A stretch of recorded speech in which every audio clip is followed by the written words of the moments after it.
Greetings, people. It's been a Hola. minute. It's been a minute. You know what, y'all? To tell you the truth, I'm gonna tell you something. We never know where to look. Like when I'm looking this way, it looks like that's wrong. So excuse us if it looks like, because we don't know where to look in this phone. To be honest with you. So So anyway, greetings. I was just in the water a little something, trying to cleanse myself off. But anyway, we're going to talk about the corona hype, coronavirus hype, what it means to you, what it means to me, how serious should we take it? Are they trying to sell groceries? they trying to sell a whole lot of toilet paper. Well,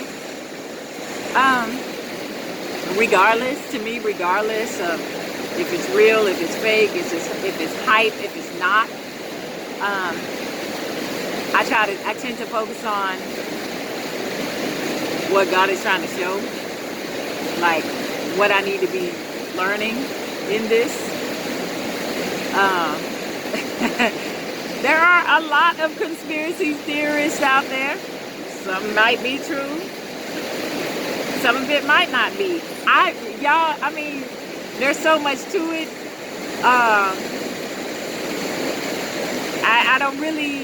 I don't feel comfortable, should I say, putting what I think, because every time you think you know something, you get about 5 years older and you realize you didn't know nothing, you know? That's what I'm learning. The older you get, the more you realize you don't know too much as much. You don't know as much as you think you know. Life continues to change, and you continue to mature, and you continue to learn. And things that might have been truthful for you 5 years ago, it may have changed for you. This could be based on experience, knowledge, whatever is clever, whatever it is, All I know is that you should always stay prepared for whatever may come your way. You should always stay prepared anyway. I think they have this thing where the young folks, they always say, stay ready so you don't have to get ready. Right. Yeah, and I also would say that before this event took place, there was a whole lot of, first we had Trump about to get impeached. Then we had Iran getting bombed. And then Kobe and his daughter. And now coronavirus. To me, it seems like it's always some kind of like fear-mongering or something trying to keep you in a state of separatism somehow. And most of these issues are they're very extreme. Right. So they stimulate you in some kind of way. Now, for me, when I look at the consciousness collective of black folks, I see a lot of change. I see more rallying together. I see smarter entrepreneurial investments from liberated people. I see a lot of things starting to make sense for us right now. A lot of the movies, the Netflix and all that, we're starting to come up as a collective, and we're also starting to have a little bit more consideration on what we participate in. I mean, even the thing with Gayle King on Kobe, how everybody struck against her. So to me, the coronavirus is another notch in some kind of agenda that is trying to keep people's minds in a place of disconnect. Because even the Caucasian people's agendas are shifting. They trying to get Trump out of office just like we were. So at the end of the day, I would say that I do understand the Jewish Holocaust and the Black Plague, and through time, I do understand seeing a lot of these events happen before as experiments, Tuskegee, and things like that. So it kind of like,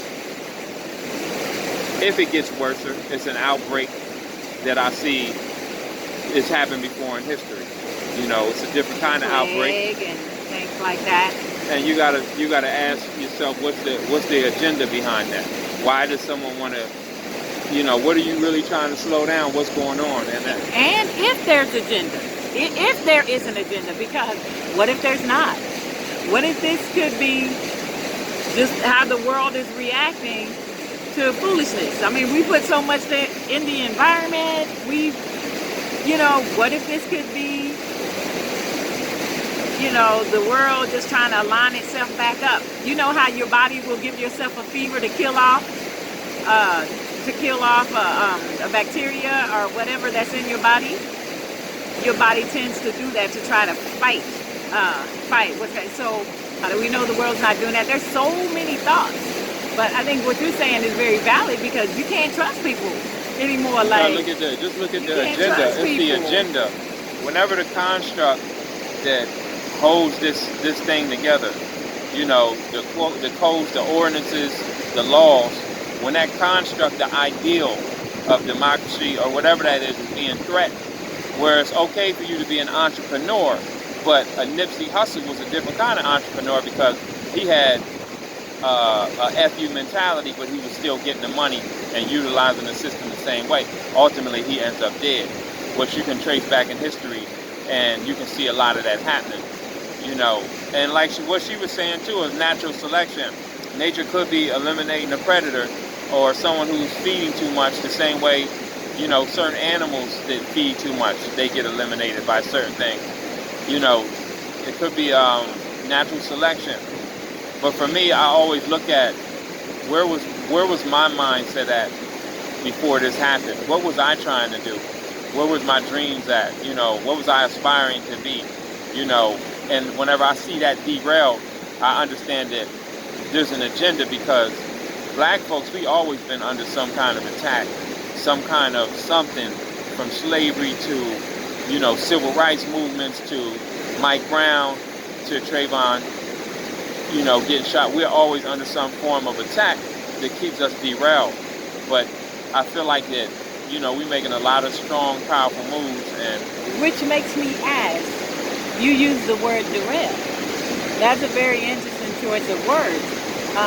I think what you said, an attempt to, because the attempt it may be there, but we have a spirit that is, it's just like, it's almost like the gremlins. You know what I'm saying? Like, we gonna multiply. We gonna multiply, and we become stronger every time. It's like every time we're having something come our way, we're having a fight, and every time we fight, we become stronger, and we've learned to stay in the gym. If you understand what I mean, we've learned to do what we have to do, and it's not anything towards another race or anything like that. It's survival. We've always had to do it, and it brings up it causes us to keep our radar up. Someone once told me, and I don't know how this got onto like racism, but since it's here, let me just kind of mention this. Someone once told me from up north, how can you live in the South? Like, how do you do that? I've been in the South for 50 years. This is all I know. Here's the difference. If you're racist, we probably know it. You know what I'm saying? Like, it's out in the open. We know who you are. I'd rather know who you are, And usually other places, they're kind of hiding it, or it's corporate or something like that, where you think you can't see it. But our radar is up. We know what it looks like. We know what it feels like energetically. But anyway, that was a sidebar. You need to be out there eating right. Yeah. And most people already been on the consciously going into vegan, or even watching what you eat, like 80-20 diet, 80% vegetables, fruits, 20% meat, planting, growing your own food. A lot of us been on that movement, so something like this comes, that your immune system is prepared for it. And from what I've learned about this virus is that there's no cure. The only cure really is your immune system being strong enough to get rid of it. Right. So you actually should be eating right, definitely. So let me kind of say that, like, I was diagnosed with lupus years ago, And I have a different type of lupus. I don't like to say I have. Let me just say I was diagnosed with. There's a different type of lupus. It's called central nervous system lupus, so it hits my brain. So sometimes when you see me talk, you might see my face quiver or me, all that kind of stuff because it gives me a form of dystonia. But when you look at me, you can't tell. I'm really done very, very well and hardly ever get sick. But when I get sick, I get sick. So, however, and I have some challenges even to this day that are, really difficult. But what I think has helped me is the way I eat. I do eat clean for the most part. I started out vegetarian, went into veganism, and I was vegan for a long time, and then realized that I wasn't getting enough protein even with my vegan choices. So I had to bring in some fish, and I started eating that. And now I basically, will try to do like what he said, the 80-20, where the meat choices that I choose are what we consider clean meats, and I'm very, very picky even about that to a certain degree. So I think what Akachi is saying when it comes down to health and building your immune system, you can do it. If I was diagnosed with this and I'm getting through it, I mean, I get sick, yeah, but I'm not hardly as sick as maybe some people with lupus, and maybe that's because I have a different type than they do. Like I can have seizures and stuff like that, and I don't really know too many people with lupus who does have seizures unless they have the same type as I do. But for the most part, I have my hard days, and yeah, but I think my diet is what makes it much better than it could be. Yeah, stay focused. Stay focused with what you eat, and don't all of a sudden, drop the ball on whatever you're trying to do as far as business, all your ideals and your plans. At the end of the day, we live in a world where there's several different belief systems. You can make whatever you want to make true based upon your power of belief. If you believe something hard enough, so as a man thinking. Be careful with that energy. If you're trying to manifest stuff, sometimes some of those things can seep into what you're trying to manifest and take you off course as well. So try to stay focused on your goals. And definitely eat right. You should have been eating right, but get back into your vitamins. Clean your house out. You know what I'm saying? Clean your house out. Declutter. Detox your house. Wipe down your bathrooms. Be clean. I'm in Georgia right now, and it looks like a regular day at the store to me. Everybody's not going all crazy, but people's in there getting their veggies and all that. So prepare yourself. Prepare your immune system. Eat right. Get your rest right. Don't be up. Don't do too much. You got to get you 8 hours of sleep before you run out. Right. Either way you look at it, be prepared. Like she said earlier, we've been at war. We've been having our backs against the wall. Our ancestors fought their way through so that we can be who we are here today, so that we can deal with stuff like this. And at the end of the day, all we're doing is carrying the torch, carrying the baton into the future of changing this reality, and making it get one up for us one out here in business, in economics, whatever it may be. So these things to me, they definitely come to derail, to shock the mind, to create division in places where things were being cohesive. So, just keep your mind strong. Look at this as something that, hey, we might have to deal with it. Definitely protect yourself and be prepared. I'm not going to tell you where I think the virus came from or nothing like that. All I can tell you is that what I'm doing, and ain't nothing changing in my goals and what I'm trying to accomplish out here. And stay focused on those and have fun. Live your life. Live your life. Be careful. Wash your hands, which is something you should have been doing in the first place. Because we're talking about the coronavirus, but y'all, just the flu alone. The flu alone will take you out. So you have to have a strong immune system. I remember a few years ago, I had the flu. I got it on November the 20th. Well, I was diagnosed on November 20th with the flu. My daughter had taken me to the hospital. I had the flu. And it wasn't until January 3rd that that flu was gone. And my cousin, I had to go down to my hometown and stay at my cousin Val's house, and she had to nurse me back there. So that's how bad it was. So y'all I mean, the flu alone is just as bad. So take care of yourself all the way around.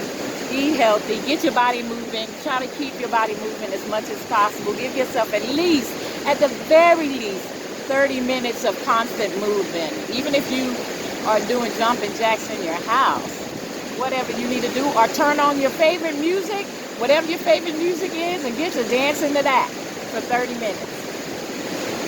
You know, let's keep healthy out here. Yeah, stay cleansed up, prayed up.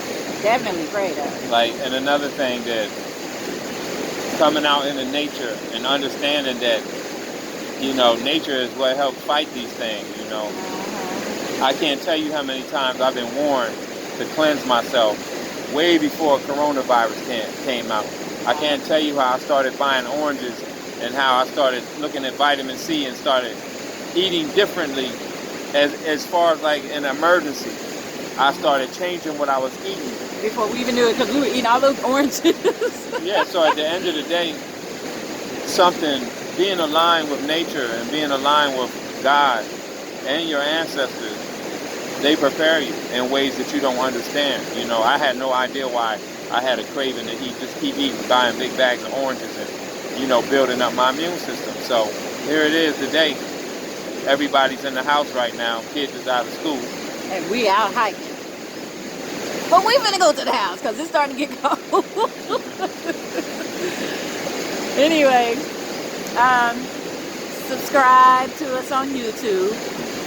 And I think we're under Akachi and Sharice.